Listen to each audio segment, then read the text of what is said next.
Ezekiel, since you used to work for Subaru, do you have any contacts for field service reps to push this fiasco of an issue up the ranks? Do you know how far up the ranks that this issue has gone? Does Subaru/Toyota Corporate know about this issue?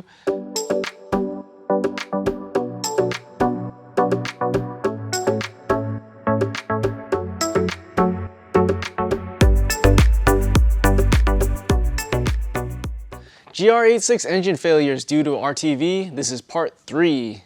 Through this entire video series, there's been two reoccurring questions that always end up in the comments. What about the FA24 in the WRX?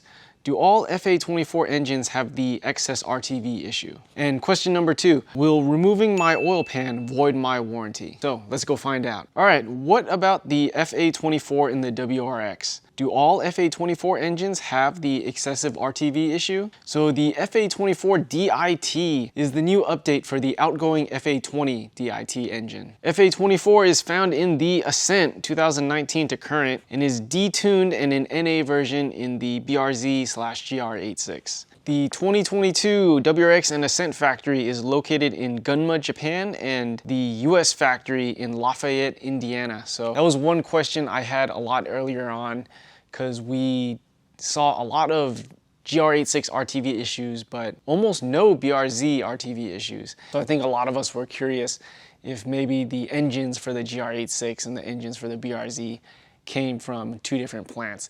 That doesn't seem like it's the case. One thing I heard from a customer recently that really made sense to me is that they sold 3 times the amount of GR86s than they did for the BRZs. So that would make sense if we're just playing a numbers game, why we would see more RTV issues with the GR86 as opposed to the Subaru counterpart. All right, so we pulled the EPC, or the electronic parts catalog, for both the GR86 and the Ascent, and we looked in the engine crankcase sections. It looks like the upper oil pan, lower oil pan, oil strainer, all looks like the same stuff for both the FA20, regardless if it's in a GR86 or in a Subaru Ascent. The oil pickup, if you guys saw in one of my previous videos of a customer car of us pulling the oil pan off and cleaning the oil strainer out, the oil pickup is bolted to the front. This is an actual FA24 pickup from Subaru. I have an oil pan for FA24 on order also, just so we can do some investigation. I'm gonna dissect this guy in a future video. If you guys have any questions or want to see anything in particular about this guy, I'm gonna cut it open, so leave those questions in the comment section below. But yeah, this oil pickup is bolted in the front that way. The bolts go in this way, which means the timing cover has to be removed to remove the oil pickup. Just looking at the EPC, it looks like the engine block itself is threaded. From removing the lower oil pan and looking inside the crankcase, we can see some threads poking out through the back. So there may be some flat rate trick to removing the bolts out through the threads or by the threads, just breaking the bolts loose on the threaded side using vice grips or something, and then maybe you can finagle and get the 2 bolts out through the front. Possible, I don't know. But what I'm trying to get at is there may be an opportunity in the future for the aftermarket to come up with a improved oil pickup design that doesn't require the customer or the installer to remove the entire front timing cover to change or service this guy. Opportunities for the aftermarket to step in with a better oil pickup design, such as Killer B, which they've already done for the EJ engines. Putting a new pickup back, either the holes in this guy could be threaded, or it could be a nut and a bolt, a nut and a stud. To build on that, Free the Viking asks, also super curious about why the turbos don't fail at the same rate. So by turbos, we can assume FA24 DIT. And after doing all this research, my answer is still, I don't know. The only thing I can think about from talking with our local club racers from 86 Drive Challenge and also my customers and friends is that people who have bought the GR86 seem to be pretty hardcore track guys. It's not unusual to get a car in here with less than 5,000 miles and 20 track days on it already. Yeah, amazing, right? I have one customer, even though this is like his only reasonable street car, it is also his track car only. He doesn't drive this car on the street, track car only. And so what I'm trying to get at is majority of these owners are at the upper end of the spectrum, driving their cars extremely hard. So the few miles they put on are extremely punishing miles. And we have to take into factors like G-forces and oil volume demand and that's one reason I'd see why we'd see these issues so prevalent in the FA24s in the GR86 chassis specifically. Your soccer mom driving her Ascent probably isn't, you know, chasing lap times. Same thing, unfortunately, sorry you forced induction guys, but it's been the theme that a lot of the forced induction guys there, let's just say you don't see a lot of them at the track. I see them at, you know, the boba meets more than the, I may see a WRX at the track like once a month. So to sum it up, what's my answer? What about the FA24 and the WRX? Do all FA24 engines have the excess RTV issue? My opinion, yeah, I bet you every single FA24 has the excessive RTV issue. I mean, they're all built in the same factory, and that includes the Ascent and the WRX. I think our key issue is the use case for these cars. WRX and Ascent are not used like GR86s are. Although maybe all these engines have the RTV issue, we're only seeing the negative effects in the GR86, again, because of the use case. Second most asked question, will removing my oil pan void my warranty? And to give you guys a straight answer, it's gonna be a question mark for me.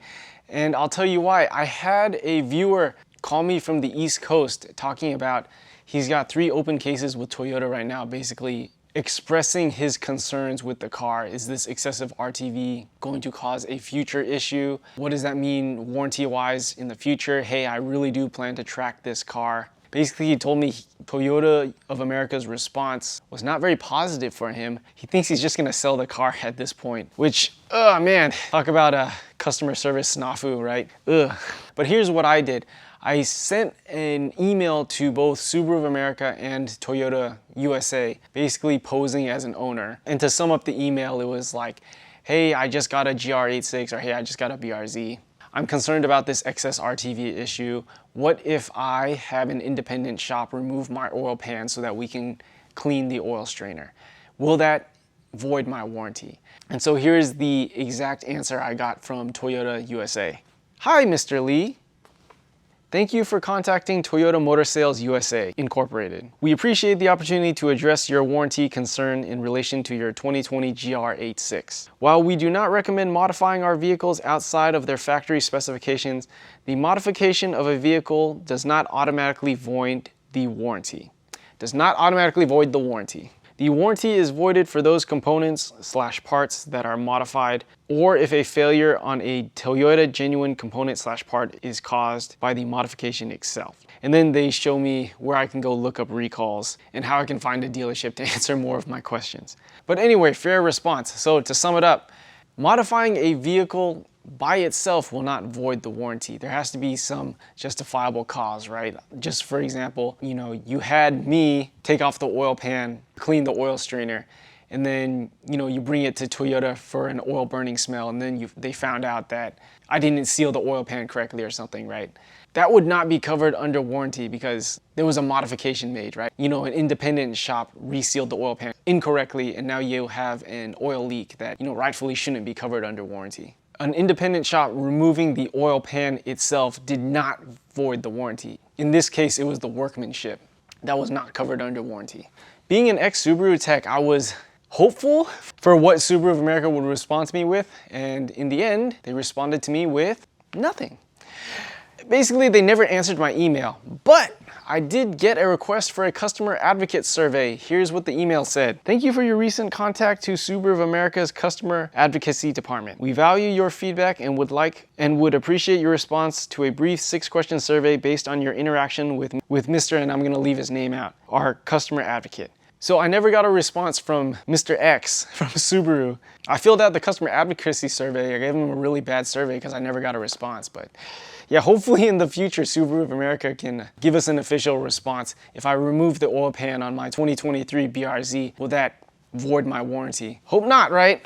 Adrian M asks, great work informing about the RTV issues and questions. I have just one for you. What is going to be a good maintenance routine for a daily driven GR86/BRZ? Great question, and this will apply to the Gen 1 cars also. Check your oil and coolant levels. Make sure they are full at all times. A hair over full on a FA engine won't hurt anything. Hair under full on oil or coolant will absolutely cause damage. I guarantee it, like Men's Warehouse. You're gonna like the way you look. I guarantee it. That's not a joke. On any Subaru Boxer engine at least, oil and coolant levels should be full at all times. You can never change oil too often. I've seen extended warranty cases before where they've looked through customer repair history and oil change history on engines, and they found, yeah, he did the regular service schedule, but he had an engine failure, and in the example I'm thinking about, the oil control rings were seized and coked into the pistons. And keep in mind, this was a customer in a car that they followed the maintenance service schedule to the T. So, and what tells me is that he needed to go more aggressive than what was the recommended customer service schedule based on how he drove. To sum it up, you can't change your oil too early, especially if you're going to the track. Oil filter inspection and Blackstone oil analysis. I highly recommend those two. What I've been doing for new GR86 owners here, for my new GR86 customers, on first oil change, we'll cut open the oil filters, look through the pleats, and see how much stuff's in there. And basically I'll say this, a lot of this could be break-in stuff like RTV, the mystery green or red. We've seen metal in the oil. It could all just be RTV stuff. I mean, these engines only have 1,000 miles so far. But what we can do is monitor the oil filters over time. So on your second oil change, your third oil change, is there less stuff in the oil filter? Do we keep seeing excessive RTV inside the oil filters? If on the third oil change I'm still seeing stuff in every pleat, I'd probably automatically recommend like, hey, we should drop your oil pan. It looks like it's not getting any better. Despite being a modern car, I tell new Subaru owners that you can't treat this like a modern car. If you own a Subaru, you know it's got quirks. You have to treat it like an old school car with quirks. It may burn oil, it may consume coolant. If you have an all-wheel drive car, there's 3 freaking differentials in that car. Many customers don't even know what a differential is. Thinking of a Subaru as an old school car, they have their own quirks and specific required maintenance of a Boxer engine and of something that's symmetrical all-wheel drive. This is a GR86 based video. It's a Boxer engine. It's gonna have quirks, and you gotta pay attention to what this engine actually needs as a, Subaru Boxer engine. You can't just treat this like any regular Japanese car like a Honda or a Toyota. Sky GT asks, I have a 2020 WRX with the older FA20 DIT and have not had any problems with the engines, starving of oil. It only really has 8K miles, which isn't a lot, but all in all, it's been very reliable. It does make me nervous to know about this on the 8.6 chassis, and makes me wonder, in fact, if my oil pickup has any silicone in it. So my answer, FA20s historically have not had problems with excessive silicone blocking the oil pickup screen from factory. I covered this in part 2, but excess RTV blocking that oil pickup screen was typically technician caused, and great example of this again is the valve spring recall fiasco, where people would get the valve spring recall done, the engines would fail, they do an autopsy and find there's excess RTV blocking the oil strainer from picking up oil. So yeah, for some reason the FA20s inherently did not have this excess RTV problem. It seems like a majority of those engines that did were actually technician caused, not caused from the factory like we're seeing with the FA24. Mikero asks, curious what you think about having the dealership drop the pan versus yourself. If silicone is in there, would that generally be covered by warranty? I'm pretty sure you can't just go to the dealer and be like, hey, can you remove my oil pan and look inside my oil pickup and see if there's RTV in it. If there is, can you clean it out? At least not covered for free under warranty, and I bet you that's what you're asking. In order for a repair to be made under warranty, there has to be a problem first. So for example, low oil pressure, engine noise, I almost said rod knock, sorry, that's a Subaru joke. Smoke from the tailpipe, check engine light. There has to be an identifiable problem first before the dealer can either do a tear down or repair. You can't just tell them like, hey, can you take it apart and look at it because there may be something wrong? Yeah, if there's nothing wrong right now, unfortunately, really can't do anything about it. So in this instance, if you're really worried about it, I'd find a reputable independent shop to remove the oil pan, check out the oil strainer for you. I've gotten the question before, how do I know who to trust with this job? I think the community for these chassis is pretty strong, pretty tight-knit enough where if you just ask around in your local community, they should have a pretty good answer for you on which shop you should go to cleaning of the oil strainer done for you. I definitely would not go to just like any random independent shop. Quirky Subaru, quirky Boxer engines, you go to the, you go to the regular independent shop who will say like, oh yeah, it's just a Japanese car, and then, you find that they make the same mistakes I've seen almost every independent make with Boxer engines who are not accustomed to working on Subarus or Boxer engines in particular. 20MMM Rain FPV asks, if you had a mechanic drop the oil pan and replace the RTV, would this fix the issue? If not, is there a way to fix this issue without having to keep dropping the oil pan to check? All right, so there is not a way to fix this issue without having to keep dropping the oil pan as of yet. These cars are so new, we have not seen the long-term lifespan. In my opinion, if I owned one of these, I would probably remove the oil pan every 10 or 15K until I saw that RTV stopped accumulating in my oil pickup. And that's just my opinion. And I'm talking about this if I still regularly did track days with this car. Question 2, if you were in the market to buy a Gen 2 BRZ GR86, would this stop you from buying the car? Absolutely not. So I like the new Gen 2 a lot more than the Gen 1 for a couple reasons. Fit and finish is much better on the Gen 2. I like the low-end torque from a 2.4 liter. I don't even know what the horsepower numbers is. I just know seat of the butt or butt dyno that enjoy the low-end torque of the 2.4. I don't feel like I need any power, but I mean, look at the cars I come from, right? Yeah, steering feel, brakes, handling, all feel great for me. And I'm typically not a fan of modern cars, but I really do like the GR86. Despite this RTV issue, I would still buy one. At least, again, my opinion, right? With every sports car or unique vehicle, there's going to be quirks, right? You've probably heard Italian cars having reliability problems, right? Like, fix it again, Tony. BMW M engines needing certain services that you may have never even heard of, like changing rod bearings at 50 or 60K. That's like race car stuff. But again, you buy something quirky or performance like that, that's kind of what you should expect. Oddball or high performance, it's going to have some quirk. Sharuk Bakar, I know I pronounced your name wrong. Ezekiel, since you used to work for Subaru, do you have any contacts for field service reps to push this fiasco of an issue up the ranks? Do you know how far up the ranks that this issue has gone? Does Subaru/Toyota Corporate know about this issue? So I guarantee you that Subaru/Toyota Corporate knows about this issue. I've had enough people contact me that they have open cases with Subaru and Toyota yet. As of now, they don't have an official response. I'm sure they're working on it with this many people talking about it and with this much backlash on the internet and social media. I'm sure corporate knows about it. And then here's kind of like the start of the question that got me. At this point, I'm just a regular guy who owns a small independent shop here in the Bay Area. I'm honestly nobody special. Long story short, I don't have any pull. I'm just another number, right? And man, it hurts me to say this, but like the instructors and the people that I thought had my back or supported me back when I was a tech, I remember leaving, reaching back out, and like it was crickets, never a response from those people again. So to answer your question, I'm nobody special and I don't have any connects. And I am struggling as a small business owner to run this place.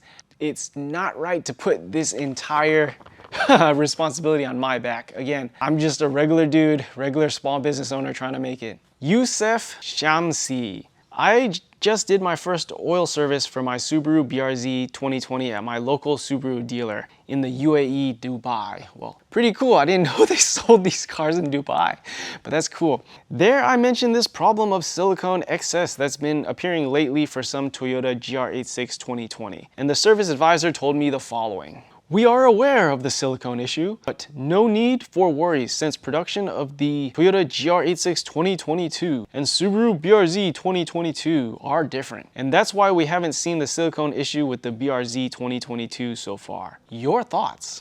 I answered this in the start of the video. I don't think that's quite true. It seems like the FA24 for the WRX, Ascent, GR86, and BRZ all made in the same plants, either in Indiana or Gunma, Japan. At least that's what it seems like. And I think what we're seeing, again, is a numbers game. Someone please fact check me, but 3 times as many GR86s got sold than the Gen 2 BRZ. And again, numbers game. That's why we're seeing so many of these RTV cases with GR86s as opposed to the BRZ. 162 Blade asks, do you think a hand-cut cork gasket could be used on the OEM oil pan for ease of periodic checks? I think that's an excellent idea. Someone in the aftermarket needs to step up and make a gasket for the oil pan. Again, if this was my car, and being my car, it would be a track car. I'd probably do like 1 track day a month and daily drive the car. I myself would take that oil pan off every 10 or 15K, so let's just call it every 3 or 4 oil changes. I would hate to have to scrape off all the silicone and reapply silicone every 3 or 4 oil changes. It'd be much easier just to rip the gasket off, clean the pan, put a new gasket back on. So whatever aftermarket gasket company the people are calling, Terraforming Cats. Have you seen any RTV sealant issues on the new 2022 WRX with the FA24F engine? I have a new WRX on order and this issue concerns me. I have not, probably because I don't work at the dealer anymore, but also we haven't heard of any. Again, if you go to the front of this video, like I said, in my opinion, I think it's a use case thing. How the owners are using these GR86s, basically track use, versus how WRX owners are using their cars, which is boba meats, unfortunately. Kyle asks, is the RTV issue specifically focused on the BRZ GR86? I have a 21 STI. Do I need to look into this with my EJ25? I am 15,500 miles in on this car. So yeah, I'm familiar. The VA STI still uses the EJ257, which is a belt-driven engine. You should not need to worry about the RTV issue. The engines that we are talking about that have this RTV issue are the new chain engines, and specifically because 3/4 of the engine is all sealed with RTV. More than 3/4, I'd say like 85% of the engine sealed with RTV. As you can imagine, there's so much RTV holding that thing together and so much applied from the factory that excess is making its way down into the lower oil pan. So belt-driven engine, you do not need to worry about excess RTV from the factory. Brian B, have a dumb question, but isn't the 2.4 used in other Subaru products like the Ascent? Is the pickup design different? Why are the Ascent engines not having these issues? Ascent, WRX, GR86, same oil pickup, because Soccer Mom is not chasing track times. That's exactly the reason. You can rewind this video a little bit to see the expanded answer. Grub321 asks, how about a new oil pan with an access panel? I hear this request a lot. I'm not really up for it. I just see that as a potential failure or leak point. I'm not really for the access panel thing. It's really tough, even with the oil pan off, to clean the oil pickup. I mean, if you just look at this thing, I gotta go through that tiny little hole with tiny pick tools to clean 5 sides of this oil pickup. So even with the pan completely off, it's still really difficult and time consuming to clean this guy. A20 asks, is Subaru the only company using silicone? Why is this issue only on the BRZ/86? Are other cars/companies not using this formula as well? I'm so curious as to how it only happened on the BRZ. All right, so educated guess. I did my apprenticeship at Mercedes-Benz, and from working at the Benz dealer, Euro cars have been using timing chains for a very long time. My guess is that they probably have this silicone thing figured out already. Subaru's only started using timing chains basically 2012, so it hasn't really even been 10 years yet, where Euro car companies, 60, 70 years of using chains and silicone to seal on the chain cover and everything. So to answer your question, so other car companies have their engines sealed with silicone, and you're right, it seems like only Subaru is having this excessive RTV issue.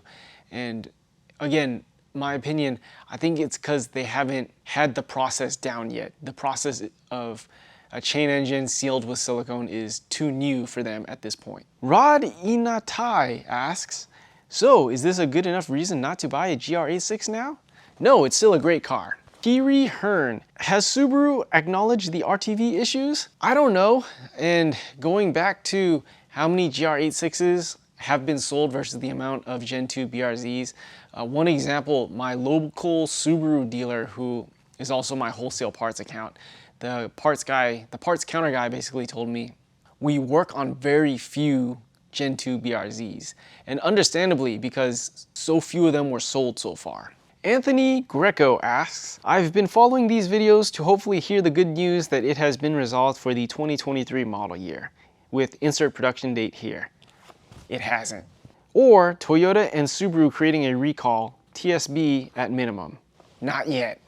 I'm curious how different the Subaru BRZ and GR86 are in amateur/professional racing environments. Part of me wants to order direct from Subaru because the ordering experience and the Subaru technicians working on a Subaru, but there's something about the GR86. If I was to buy one, although Toyota has disappointed me as of late, I would still buy a Toyota GR86 because it's a Toyota.